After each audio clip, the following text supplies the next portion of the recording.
everyone. Welcome back to the Dollar Menu Podcast. I'm your host, Brian. Today, we have a special guest, Mr. Alex Tsai, who will share his experience as a licensed marriage and family therapist in California with a specialty in emotionally focused therapy, also known as EFT. Aside having his own private practice in the Bay Area, he's also proactively involved in training and mentoring the next generation of mental health clinician at a local nonprofit agency. So, Mr. Tsai, before getting into your career journey and views on the industry, would you like to share some of the core principles regarding emotionally focused therapies and why you find this approach particularly effective in working with couples and families?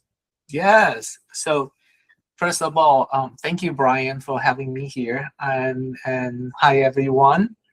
Again, my name is Alex Tsai, and actually, Brian, you can just call me Alex. So thank you so much for having me here. I love your podcast, and I really admire your passion to bring financial information and this economic knowledge to your audience. So I also appreciate your curiosity about my work and my experience as a mental health clinician. So you asked about emotionally focused therapy, so EFT. It was initially developed by a Canadian psychologist named Sue Johnson, and it's we call it evidence-based and humanistic approach to therapy that view emotion and then emotional bond as a foundation of human relationships. So EFT help individual, help couple, help family to identify the negative interaction pattern that keep them stuck in conflict. And beyond insight, because it's also a very experiential model.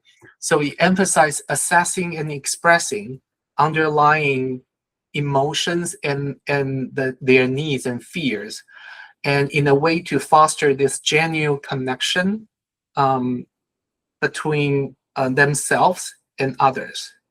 Right? So it's an experiential model, which means that through this process, our expectation is that our clients will be able to create a new emotional experience, both internally and in their relationship with their partner, their family members, their loved ones, and that will help them to support a long-lasting change and secure attachment. So I don't know about you, but if I'm you and I have no experience in psychology and I just listen to what I just said, I probably will get really confused. So to make it a little bit easier, I will maybe give you an example, right? Okay. So for example, in a parent-child dynamic, we often hear about the parents will complain is that all we do is just fight. And they don't listen. My kid don't listen to me. Even when I yell, I feel like I'm talking to a wall. So this is a lot that parents will come in and tell us about this. And then from the child point of view, they also complain. All we do is fight. They also don't listen, right? And I feel like no matter what I do, I'm just never good enough. This is also a lot of the time we will hear a child complain about this. So if we sort of analyze this pattern a little bit, so what we will see is that from parents' part, they often respond with this stressor. They often respond to the stressor with trying to control, trying to lecture, or they have anger outburst, right? Angry outburst out of love and the fear for their child, right? From the child part, on the other hand, they often react with pushing back, shutting down, or sometimes avoiding, out of protecting themselves. They don't want to be yelled, right? And also protecting this relationship. They don't want to make things worse, right? So this pattern, so the more parents push, the more child withdraw or fighting back. The more child fighting back or withdraw, the more parents push. And then they just get locked in this negative cycle that we often talk about. So what do we do? So in emotional focused therapy, we help parents and the child to slow down and to move beneath their reactivity. And we talk about those fear or other more vulnerable emotions. That's what create connection and conflict, right? So with parents, it might sound like this. So the parents might say that when you start to pull away the child, when you start to pull away, I feel scared because I'm afraid I'm failing you as a parent, Yeah. right?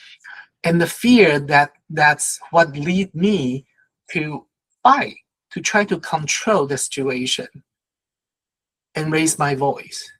Right? I'm not trying to hurt you. I'm just scared about your future. And I don't want to see you suffer because I care about you.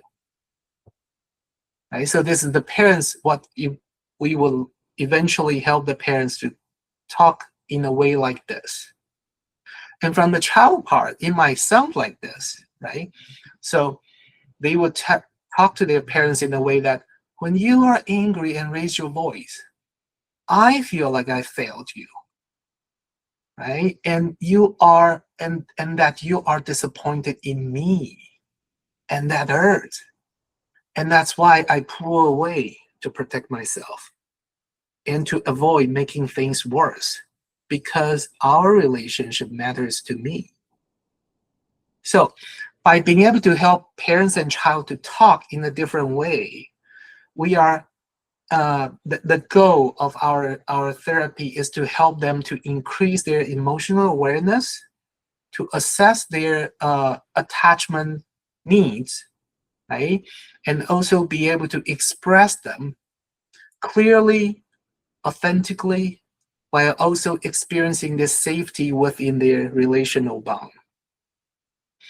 And if we could do this, right, the behavior naturally will start to improve. And the connection, both within the individual and also within the family members, will become stronger and healthier. So that's why I believe in EFT. I know I took some time to explain that, but I thought I hope that's clear why I would choose this model to operate my therapy.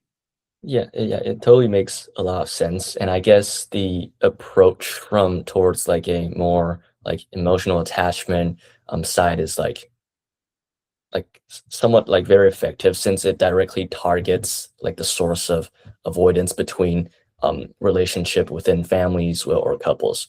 Yeah. But one question I have is that sometimes not like every family, not any like relationship will the like I guess the parties of both side decide to go to therapy. Sometimes with the advent of these AI LLMs like ChatGPT and Gemini, Mhm. they might sort to like instead of like finding a therapy, they might try to maintain their stance of avoidance and ask for like advice from these chatbots and to try to seek some support from them. So Yeah. how do you see that this will like this, I guess, update in terms of the industry will affect um, how these therapies are conducted from like a labor and skills perspective? Yes. That's such a wonderful question because the AI is here. And personally, I use ChatGPT too. It's such a wonderful tool. In fact, a lot of the material, a lot of the things that I talked about earlier, right? You could easily Google it and you could easily find it through ChatGPT. And that's actually a great example of how helpful, useful those tools are. And particularly for organizing the information, right? And providing psychoeducation. Yeah. It's really helpful. Also, the tools like ChatGPT is also very effective at generating worksheets, supporting documentations, offering ideas, or like you said, doing some research, right? They also actually can also assist with basic screening we'll talk about, like the Yeah. demographic, the symptoms, and other procedural tasks. So it's really helpful. And when used as thoughtfully, they can be super helpful, and they can provide meaningful support for both clinicians and the clients, right? And then they can help us to reduce the barriers and increase the access to really helpful resources. So ChatGPT is super helpful, and then AI is really important. What its role become more limited is in relational and attachment-based aspect of therapy. So no matter what, AI is a machine, right? Yeah. It can simulate empathy and through pattern generation, through language creation, language generation, right? So pattern recognition, language generation, it can simulate empathy, but it doesn't have this lived emotional experience like you and I have. And its response can, so even though its response can be helpful and sometimes even very, very convincing, right? But they are not relational in attachment sense. It's not relational. So therapy, by contrast, is actually fundamentally relational. It allows the client to be seen, to be heard, to be cared for by another human being. And that's the difference between AI and real person, right? And therapy also allows us to form a real attachment, to feel being held, to feel safe enough to explore the unknown parts of ourselves. It also it involved this validations, right? It involved disagreement. AI probably won't really disagree with you, right? Yeah. It involved disagreement. It involved ruptures because it's a relationship. And sometimes we disappoint or we hurt someone else, even with best intentions. Rupture happens, and therefore repairs. So through this validation, disagreements, rupture, repairs, through all this process, attachment is formed and trust is built.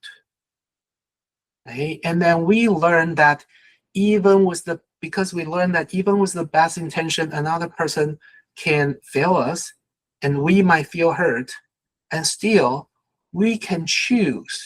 We all have the choice. We can choose to show up, take responsibility, and repair the relationship. And this experience not only help us to restore our capacity to trust, not just our individual, but also we start to trust the relationship and we start to trust the humanity itself. And that's something that I don't see AI can replace it. That the fundamental human relationship. So Okay. I don't know if that answers your questions. Yeah. So basically, in other words, I guess in the current job market, not just like in terms of like the therapeutic industry, but like in many other different industries, I guess the human skills that are sort of required, like the human connection just mentioned, is like very valuable since it's something that you can't like experience when talking to a machine. For example, if you network with other people at like some sort of like a business events, it's like the genuine connection that can like sort of drive you into like a successful deal is not based on like a machine spitting you in the numbers about how like this company like is good or not, or but rather like how you try to persuade it using like humans versus humans. Yes, and that's the human connection. That's we talk about the lived emotional experience that we share. Yeah. Yeah. Okay. So let's sort of track back onto like your own experience on running the private psychotherapy practice, I Mhm. guess since beyond just like the general trend of AI, have you noticed that in your practice that whether there are some other relationship or family related concerns over the past few years that have been rising, and how exactly have those trends influenced how you sort of redesign your approaches or services to serve like either different like client issues or like different client demographics? Mm. Mm, yeah. So because of my practice is built in Bay Area, Yeah, and where many clients are in either high tech industries or other very highly competitive market segments, I have seen a growing number of people struggling with depression, anxiety related to job performance, job instability, or even workplace relationships. And combined with a lot of, because the market moves so fast, right? yeah, And combined with a lot of layoff, the rapid organizational changes, or the constant pressure to perform at a very like high level, right? It really take a real emotional toll on individuals and their families. yeah, And so at the same time, in addition to that, the rising living expenses, right, and the inflation has also significantly increased the financial stress for many clients. And even people who are currently employed, they often feel that persistent sense of insecurity, right, which often show up as chronic anxiety, burnout, or a lot of self-doubt. Right? Not sure that if I'm capable of continuing doing what I'm doing. And so this pressure, they don't just stay contained at work. They spill into relationship, spill into your life every day, right? Everyday life. So I've seen a lot of work-related stress and financial strain contribute to increased conflict between family members, their emotional distress, right, or substance uses, and and also a strong sense of disconnection within couples and families. So those show up a lot in my practice. And many clients come in not because they don't care, not because they don't care about themselves, not because they don't care about each other. Oftentimes, they are just so overwhelmed and they are running out of internal resources.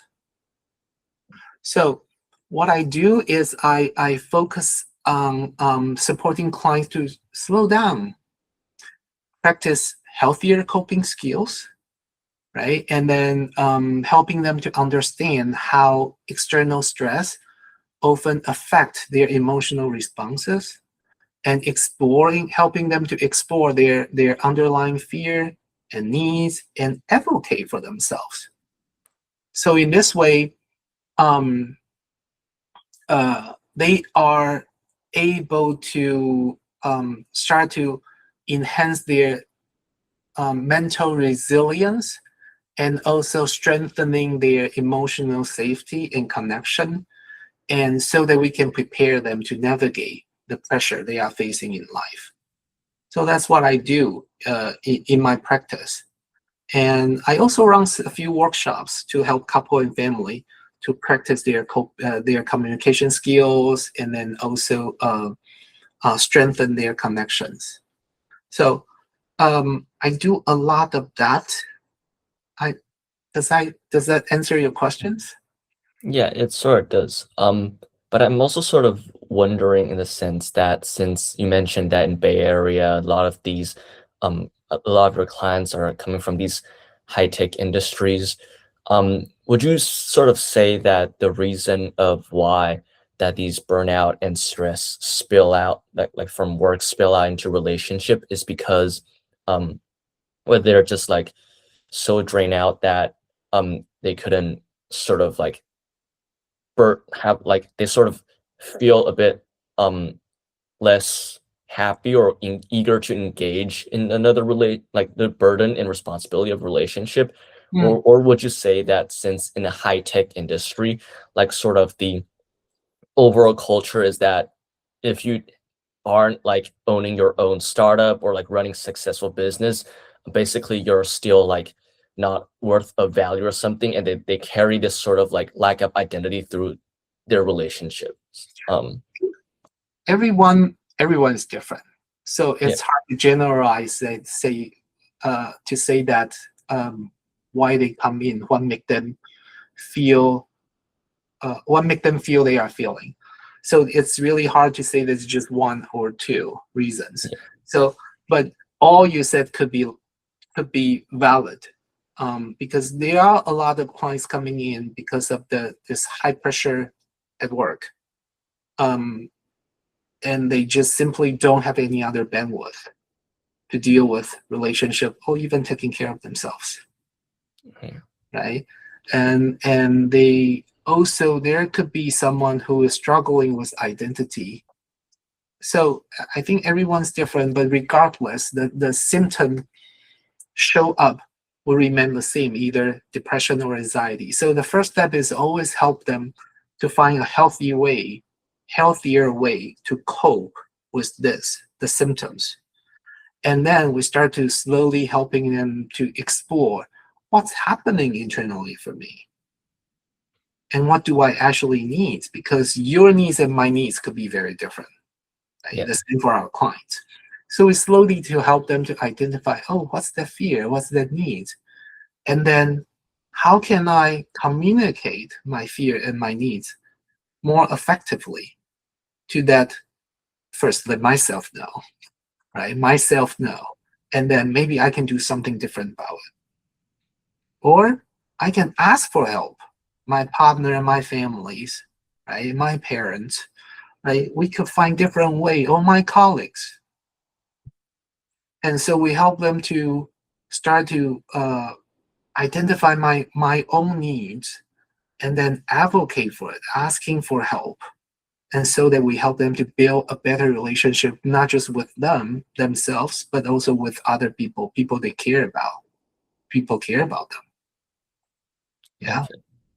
Yeah, that totally makes sense. So, also, I also want to circle back to something, um, that sort of relates to like the sort of like client demographic you're serving and yourself. So before you became a psychotherapist, I know you actually Mhm. mentioned that you worked as a global product manager in the tech industry. So essentially, you have like some sort of like you have communicated with related people in the industry. You have like developed some cultural awareness and technical understanding skills as through your role. Hmm. So I guess looking back, what do you think are some transferable skills or like ways of thinking of experience that have carried over from your previous like position at the tech industry into your clinical work, and how do you see like sort of the intersection between product thinking and therapeutic practices? So I think they are all related. So to give you a short answer, is all related. And so and why they are all related, and I can explain a little bit more. So I have always known that I enjoy interacting with people and helping others. So I know that since young age. And I also know that I'm deeply curious about how things work, not just product but people too. Yeah. So I'm curious about that. So being a product manager in the tech field to me is a way to bring curiosity and compassion to put them together, and to create a product that sort of help bridge the last mile between technology and humanity. And in my last job, we sort of design the peripherals, right? So to me, that's the last mile between technology and humanity. And in therapy, I also see myself in a similar role, though in a different context. So I see myself as a companion who use my therapeutic skills to, with curiosity and compassion, to help my clients, to support them to explore their own authenticity and strengthening their relationship. So both with themselves and also with others. So in this two, even though they are two very different fields, but to me, they are very similar in a way that I just utilize what I have and bring in the curiosity and compassion I have and provide a service, right? So the skill I developed and the experience that I gained along the way, no matter it's from technology, tech field, or to mental health, they allow me to relate to my client's experience. It allowed me to understand what they are going through. And through those journey they share with me, then I continue to grow, to get more experience, have better insight, and all those allow me to be able to support my future clients better. So in the sense, my work has become, I try to make it more like a healthy, positive cycle, right? That one allow me to continue to keep learning, to support my clients more fully, and also experience this genuine joy in doing things I love, enjoy of doing.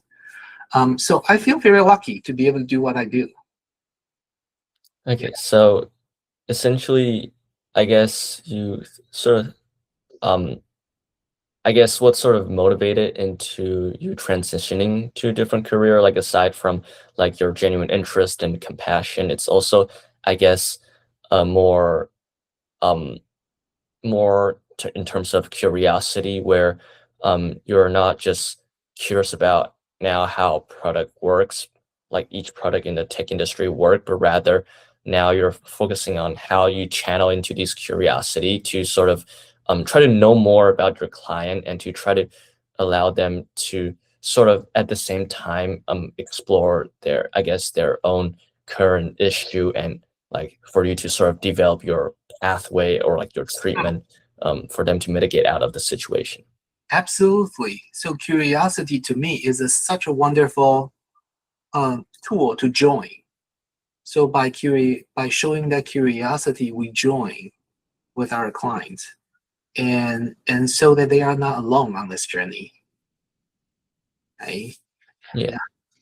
So as we sort of wrap up the overall episode, what is one final advice you would give to future, like the younger generations who might be considering to enter the mental health industry, whether as like a clinician like you or like expert, or not just, or like a potential business leader in the industry? What mindset do you think that these younger generations should have in mind? I'm not quite sure if it's a mindset per se, but I would say that something that's really, really important that I've noticed that is self-care. Take care of yourself. So I have seen a lot of deeply compassionate and very skilled clinician. They push themselves so hard in service of others, and eventually they burn out. So self-care to me, it's not just a luxury, it's actually a responsibility. And when we neglect our own well-being, right, it inevitably affects the quality and the sustainability of our service and the care that we provide. And this applies not only to clinicians, but also to people working alongside of clinician, like you said, the business leaders, etc. Yeah. And I also see that this mindset, it will actually apply to business leader as well. So I have seen so many, because of a lot of my clients are in high tech and a lot of them are in management positions. So I also have seen many leaders push themselves to exhaustion in service of their work and their company. And they often believed that self-sacrifice is a requirement for success, right? And over time, that kind of burnout, they don't just affect that individual. It affects their decision making, it affects their relationship, and it even affects their organizational health. So, sustainable leadership, just like sustainable clinical care. And so it requires boundaries, it requires reflections, and it requires self-care. So when a leader who can take care of themselves better, then they can better lead with clarity, lead with empathy, and also have this long-term vision rather than the short-term or constantly in crisis management. So no matter is in business world or in clinical world, I can't emphasize enough on the importance of self-care. Yeah. Okay. Yeah, that makes a lot of sense. So, thank you, Alex, for these very insightful responses. You're welcome. So remember, in today's world, not only do you have to have the constant, I guess, human-human connection, to ensure that your work will be channeled into some meaningful value for other humans to access as well, but also to keep a curious mind, to explore different opportunities or intersections you might not have thought of before, and also constantly self-reflect, whether in a form of like self-care or like sort of envision the future from your current standpoint. So I guess these are some values that we can take away from this episode.